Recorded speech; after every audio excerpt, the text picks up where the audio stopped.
আসসালামু আলাইকুম প্রিয় বন্ধুরা, আজকে আপনাদের দেখাবো যে আমরা এই দেখেন যে কিভাবে আম পরিচর্যা করি এবং আম কিভাবে পরিষ্কার থাকবে এই পদ্ধতি আজকে আপনাদের দেখাবো। এই দেখতে থাকেন, এই দেখেন একটা আম, এটার সাথে যে পাতা অনেক, এটা আমরা কিভাবে পরিচর্যা করি এবং পরিষ্কার করি দেখতে থাকেন। এই কাঁটার দিয়ে এই পাতাগুলো কেটে ফেলবে।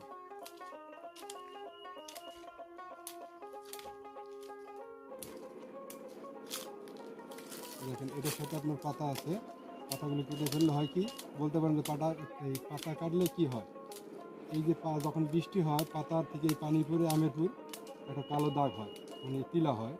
আর যদি আপনি পাতাটা কেটে দেয় তাহলে টিলাটা থাকে না। দেখেন এখন কিন্তু পুরো একদমই পরিষ্কার হয়ে গেছে, এইটা আপনার কোনো সময় কালো হবে না। ঠিক আছে, আর একটা যে গাছ দেখে আপনাদের,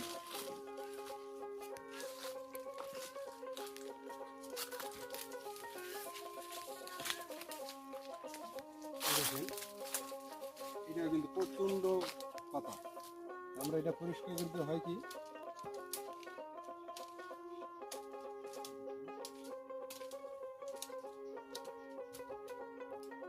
কাটার দিয়ে আপনার পাতাগুলো ফেলে দিবেন।